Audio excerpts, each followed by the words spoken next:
Bonjour et bienvenue dans cette émission BELS, Bien-être, les loisirs et la santé. Comme vous le savez, nous sommes attachés à travailler avec les gens porteurs de handicap, avec les gens qui s'intéressent et qui s'investissent dans ces milieux. Et aujourd'hui, nous allons parler de la vision à travers un personnage qui est très riche en échange, qui est un exemple qui moi, m'a bluffé à chaque fois que je l'ai rencontré.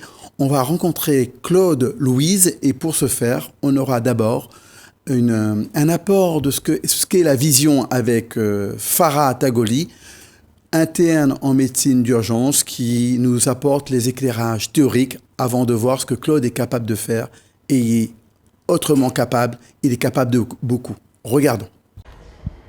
Bonjour Farah, tu es interne en médecine d'urgence, habituée de l'émission BELS pour nous présenter différents sujets. Oui, exactement. Alors, quel va être le sujet du jour? Aujourd'hui, on va parler du handicap visuel avec Claude, qu'on va retrouver à travers différentes actions qu'il mène au quotidien. Donc, comme d'habitude, il y aura une présentation des éléments, on va dire, théoriques, médicaux, et puis, bien sûr, un cas de vie pratique avec Claude qui nous montrera ce qu'il sait faire. Exactement, c'est ça. De l'œil, peux-tu nous parler de la vision? Oui, bien sûr. Pour faire simple, c'est le cerveau qui voit. Et l'œil, il faut le voir un peu comme un appareil photo. Donc ça a plusieurs structures. La première structure dont on peut parler, c'est la cornée. La cornée, c'est une capsule qui repose sur le globe oculaire, qui va capter les rayons lumineux. Derrière la cornée, vous avez l'iris. L'iris qui va s'ouvrir et se fermer selon la lumière. Et puis derrière l'iris, vous avez le cristallin. Le cristallin, c'est quoi? C'est une lentille qui va nous permettre d'avoir une vision nette des objets qui nous entourent, qui a des muscles qui vont l'étirer ou le comprimer, et ensuite qui vont permettre d'avoir une image au niveau de la rétine qui correspond à la pellicule un peu de votre appareil photo. Ça ne va pas fixer l'image, mais ça va le transmettre au cerveau grâce au nerf optique. Alors justement, chaque partie de cet œil peut être l'occasion d'une altération de la vue? Oui, bien sûr, à chaque lésion d'une des structures dont je vous ai citées, il peut y avoir des conséquences sur la vision. Et qu'est-ce qui, dans tout ça, pourrait amener quelqu'un à consulter en urgence? Alors, moi, en tant qu'interne en médecine d'urgence, j'ai pu voir des gens arriver parce que l'œil était rouge, parce que l'œil était douloureux et parce qu'ils voyaient moins bien. C'est le cas, par exemple, de ceux des soudeurs, donc tous ceux qui pratiquent les métiers à soudure. C'est également le cas de ceux qui portent des lentilles de contact au quotidien. Donc attention pour ces personnes-là, bien changer quotidiennement vos lentilles et attention à ceux qui pratiquent de la soudure à bien se protéger avec des lunettes les yeux. Et il y a aussi parfois les projections avec des produits chimiques. Quelle serait la conduite à tenir? Alors, quand vous avez un agent chimique qui pénètre dans l'œil, bien rincer abondamment, protéger l'autre œil, donc bien fermer l'autre œil pour éviter la dissémination de corps étrangers et bien sûr consulter rapidement aux urgences. Quels seraient les signes d'alerte qui pourraient, pour certains, ne pas être significatifs et pourtant il y a urgence? Chez le nouveau-né et le nourrisson, il y a plusieurs signes d'alerte dont il faut faire attention et qui doivent vous emmener à consulter un spécialiste dès que vous les voyez. Donc par exemple, le reflet blanc au niveau de la pupille, le strabisme, c'est-à-dire l'œil qui part vers l'intérieur ou vers l'extérieur. Vous avez également l'agent chimique dont j'ai parlé tout à l'heure. Attention à la perte de la vision après un traumatisme et le mouvement pendulaire de l'œil. Et quels seraient les dépistages systématiques à faire de façon préventive? Il y a plusieurs examens de dépistage qui sont effectués, donc notamment au 8e jour de la naissance, dans les premiers mois, je crois qu'il me semble que c'est le 4e mois, le 9e mois, le 24e, et qui peuvent nous permettre de dépister certaines anomalies au niveau de la vision et pouvoir les corriger dès que possible. Et au cours de la vie, est-ce qu'il y a des maladies qui peuvent nous emmener vers la cécité? Il y a des maladies qui peuvent conduire à une baisse de la vision, bien sûr, donc le diabète, les maladies génétiques, le glaucome, la cataracte. Donc pour faire simple, en fait, la cataracte, le cristallin dont je vous ai parlé tout à l'heure qui permet d'avoir une vision nette des choses, eh bien écoutez, dans la cataracte, le cristallin va s'opacifier, va se rigidifier et va conduire à la perte progressive de la vision. Et donc comment on corrige ça? On vire la lentille qui était déjà présente et on en met une autre. Et à partir de 40-45 ans, il faut l'accepter. On vieillit généralement, et l'œil avec? L'œil vieillit, bien sûr, il y a une baisse progressive de la vision, mais il y a des solutions qui sont mises en place, notamment les lunettes. Et y a-t-il des maladies de l'œil qui ne se soignent pas? Il y a des maladies qui se soignent difficilement, comme la dégénérescence maculaire liée à l'âge. Et puis il y a des maladies qui ne se soignent pas du tout, notamment les non-voyants qui naissent avec ce handicap en fait. Justement, on va pouvoir rencontrer Claude très bientôt et on verra ce que l'on peut faire, tout ce que l'on peut faire, être capable autrement. Ah oui, c'est une très très belle rencontre et franchement profitez vraiment de ce reportage, c'est une très belle leçon de vie.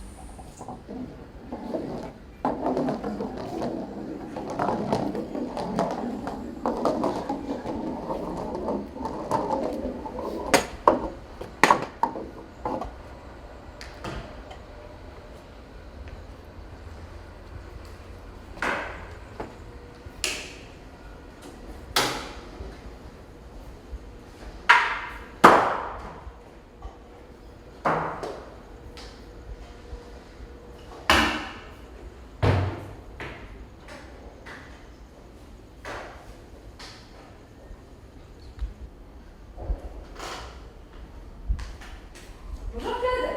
Bonjour. Comment ça va? Bien. J'ai été en stage ici, D'accord. En stage de quoi? en stage d'accueil.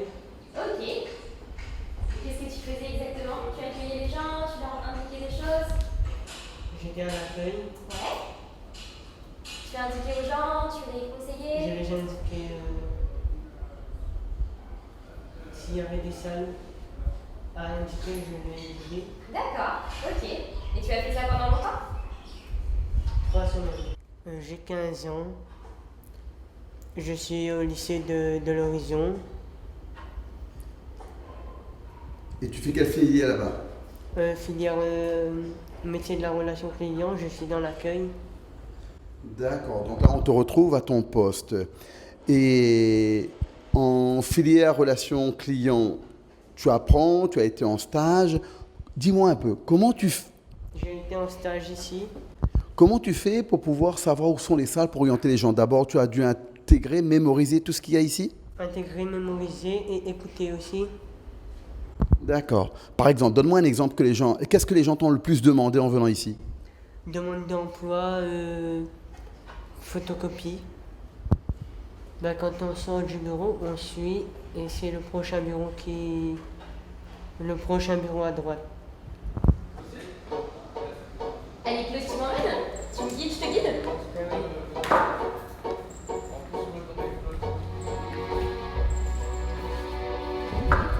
On va à droite.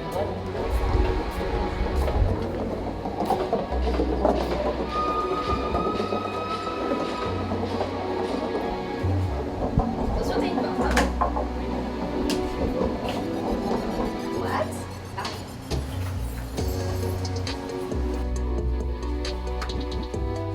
Sinon ça Claude, bien? Oui, Donc là c'est d'habitude.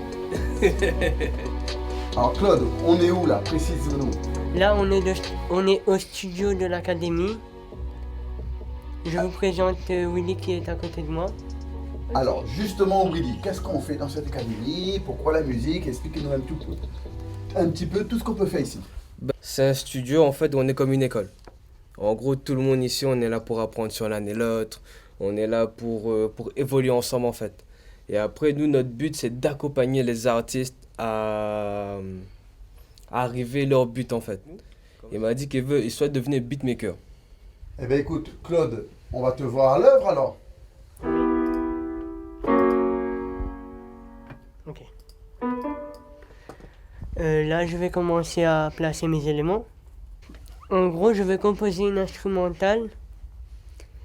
Et là, je suis sur un piano que je vais placer dans un rythme pour pouvoir ensuite placer d'autres instruments.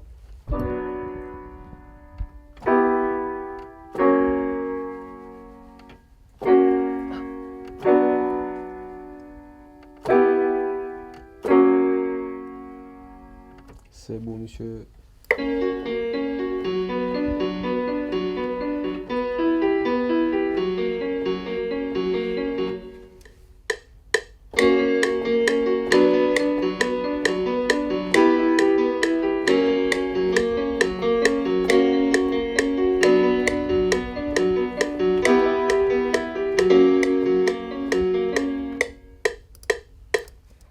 Là, on met tout bien dans les temps, on cale bien. Et comme ça, après, ça va donner... On enlève le métronome.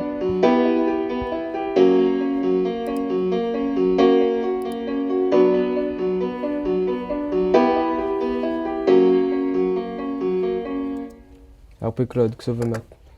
Pizzicato. Ok, patron. Qu'est-ce que tu vas rajouter, Claude? Les pizzicato. C'est quoi ça? C'est des violons piqués. En gros, ce qu'on a fait là, c'est la base. On a fait une base déjà. Prêt? Oui.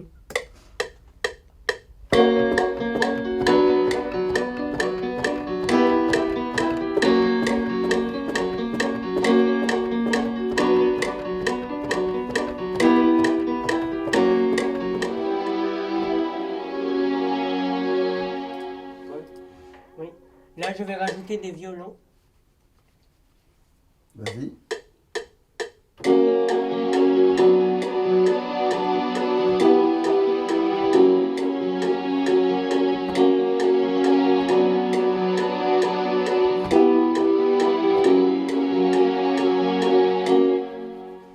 Tu fais plusieurs morceaux, chacun sur une piste qui se rajoute, pour avoir une sorte d'orchestre complet à la fin, c'est ça? Oui. Et alors, quelle principale qualité il faut pour réussir ça? Faut avoir de l'écoute. Après, il faut savoir maîtriser un ordinateur aussi. Par exemple, explique-nous en quoi il est très fin, Claude. Bah, en fait, à chaque prod qu'on fait, bah, c'est lui qui me dit vraiment si la 808 c'est vraiment accordé ou pas, ou sinon si c'est bien dans la bonne tonalité. C'est lui qui... En gros, c'est lui qui me guide en fait. Dans tout ce que je fais, même les notes si je veux rajouter, même les basses, même si j'ai envie de changer quelques trucs, faire on appelle ça des roulements de basse. Bah, c'est lui qui me dit, bah, ça passe pas, mais un truc soit simple, soit un truc vraiment qui monte très haut, etc. en fait. Là, c'est l'aspect créativité et voir qu'est-ce qui se mélange bien en musique, c'est ça? Mhm. En gros, bah, il a une très bonne oreille musicale en fait.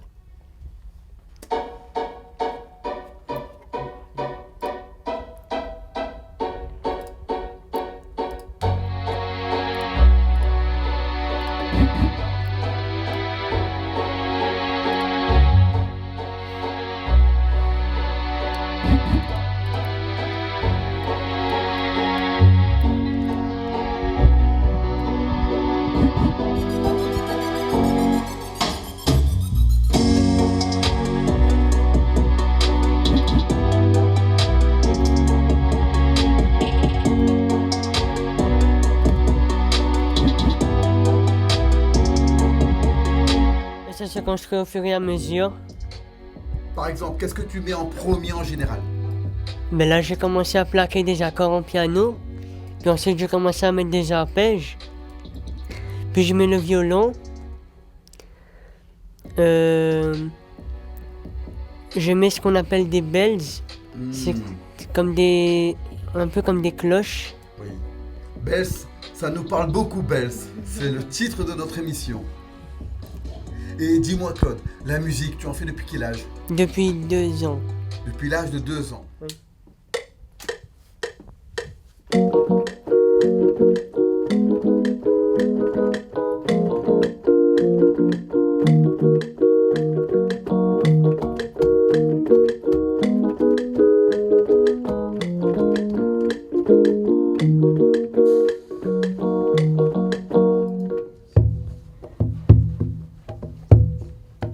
Bonjour. Bonjour. On vient de voir tout ce que propose l'Académie en termes de montage musical et tout. Il y a d'autres instruments autour de vous. Que peut-on faire d'autre dans cette académie? Déjà, bonjour à tous. Je m'appelle Jonathan Moutolachimi. Je suis membre de l'association Label Frères de Son. Donc, qu'est-ce que c'est Label Frères de Son? C'est l'association qui est en charge du studio d'enregistrement de l'Académie des Camélias. Donc, c'est l'association qui va coordonner tout ce qui dit activité musicale et aussi accompagnement professionnel pour les artistes qui viennent s'inscrire. Donc ici, comme on a pu voir avec Claude, il y a la composition instrumentale, où on compose la musique pour les artistes. On accueille aussi les gens qui viennent au studio pour pouvoir se enregistrer, et aussi la mise à disposition d'instruments de musique pour pratiquer de la musique, tout simplement. Ah, ça, c'est le côté musical. Et autour de vous, dans cette académie, il y a d'autres activités, d'autres actions. Est-ce que vous en connaissez un petit peu d'autres? Bien sûr, donc nous après on a tout ce qui dit action que nous le studio nous on met en place, déjà avec l'action MAO, donc composition instrumentale. On a aussi tout ce qui dit atelier culturel, que ce soit du maloya, la danse, hip-hop.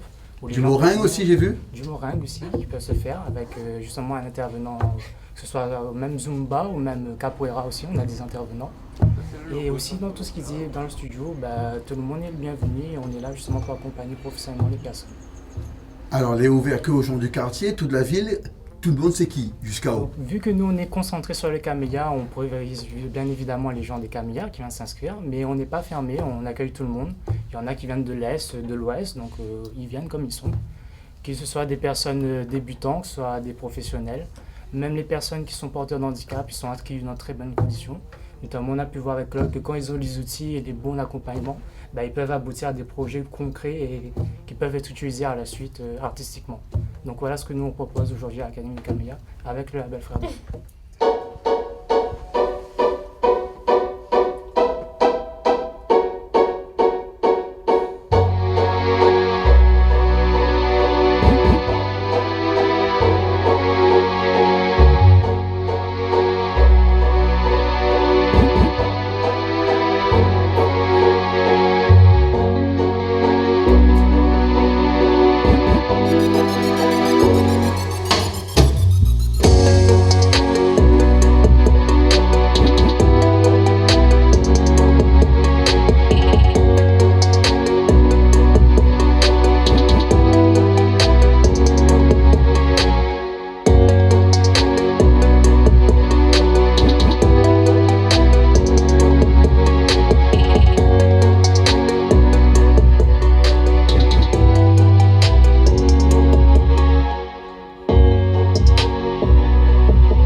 Et franchement, fait que la première fois qu'on m'a vu aller, à nous ici, nous accueillons tout le bon stagiaire chaleureusement en fait.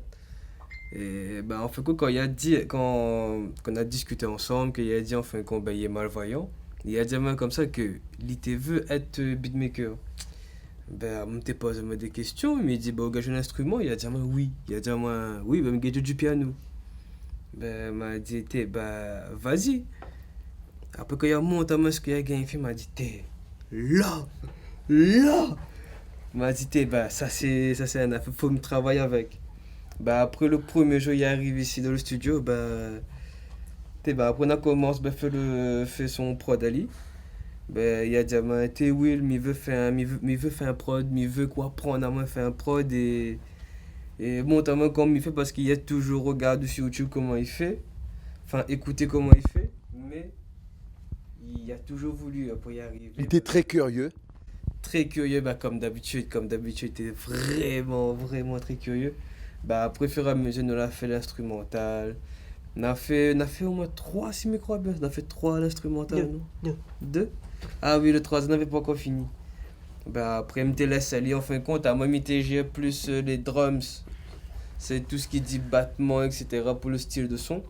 Et Claude, j'ai plus tout ce qui dit notes, mélodie, et basse, et tout le reste, en fait. En gros, son touche personnelle, c'est déjà qu'on voit ali, déjà on voit si les gars font un affaire propre comme ça. On dit fait quoi, faut jamais se méfier aux apparences en fin de compte. On dit malgré un handicap, c'est pas ça s'arrête à lui faire ce qu'il a envie. On encourage Ali à... Alors, est-ce que vous avez eu l'occasion de connaître un peu toutes les autres choses que Claude il fait en dehors de la musique? Si il dit où Claude il fait vélo, crois-moi ou pas? Non. Claude il fait vélo. Parce que déjà, il est impressionnant parce que déjà, il est dans l'ordinateur. Et que les gars écrit avec sur l'ordinateur, t'es impressionné. Il est dans un genre de petit clavier. En gros, c'est un peu comme un clavier, le 24 touches là. En haut, il y a note, petit bouton. Et puis tu... Et d'un coup, il regarde, il me dit Claude, comment on fait ça? Il dit, m'inquiète pas des années de pratique, il a fait. Il écrit, point, la ligne, espace, mi bête. Il pas fait ça. Alors, Claude, mal a cru comprendre qu'on fait vélo. Explique à nous comment on fait du vélo. Si je fais du vélo tout seul, il faut que quelqu'un l'ait dédié pour un guide à moi. Et par contre, il fait aussi du tandem. Un tandem, c'est un vélo où il y en a quelqu'un devant qui guide. À moi, il est derrière le guidon. Il y a un guidon derrière, mais il ne tourne pas. Mais il a juste à pédaler derrière et la personne devant, il gère le frein et le guidage. Ça allait beaucoup, hein. Nous on a vu des gens faire un tour de l'île à vélo. D'ailleurs, Claude, on doit participer bientôt au tour de l'île là. Oui. Un tour de l'île en 3 jours. Farah, tu as été témoin une fois de Claude faisant du vélo. Il a une certaine autonomie qui est impressionnante parce que franchement, moi les yeux fermés, je serais incapable de faire ce qu'il a fait. Donc grand respect là-dessus et il y arrivait rien qu'au son de nos voix quand on le guidait à aller tout seul à droite, à gauche, devant. Sur un terrain de hand, en courant derrière lui, il est tout seul, personne ne le touche, en équilibre, tout seul sur un vélo.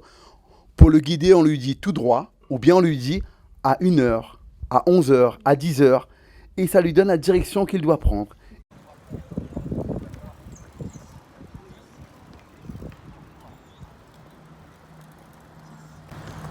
Là, ils lui disent... 10, C'est bon, Claude? 12, freine. Un peu brutal l'arrêt. Claude, tu es en parfait équilibre sur le vélo. Tu avais fait du tandem avant, c'est ça? Oui. Tout le travail revient à l'éducateur et l'ensemble de l'équipe qui avait fait, L'ensemble de l'équipe, c'est qui ça. avait fait du tandem, tout ça, qui a travaillé tout. Et après, on a continué. Bien sûr. Mais c'est surtout tout ce qui a été fait avant qui Plein a de aimé petits ça. repères qu'il accumule pour pouvoir justement peaufiner et puis c'est arriver le- à ce résultat. Sensation, équilibre, autonomie, mais c'est super, Claude. Il esquivait les gens, par guidage bien sûr, mais il pouvait faire pendant quelques minutes, plusieurs minutes, du vélo sans poser le pied par terre. Impressionnant, non? C'est c'est franchement, mais respecte. Non, mais il n'est pas habitué de jouer dessus touche blanc en fait.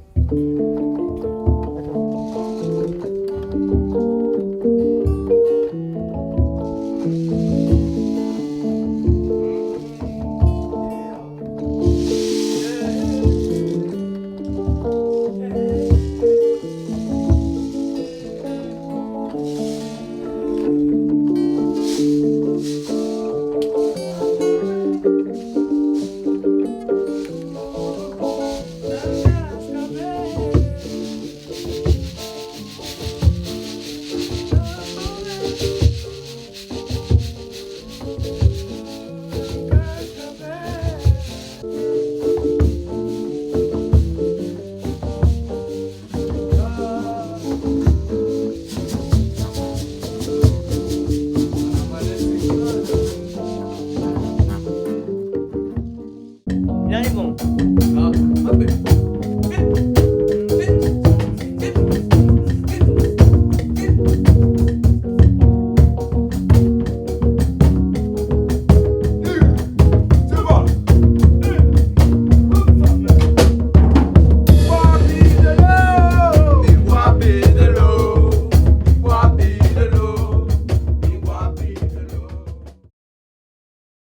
Édifiant, n'est-ce pas? Voir Claude produire de la musique, c'est bien lui qui a fait tout le morceau qu'on a découvert.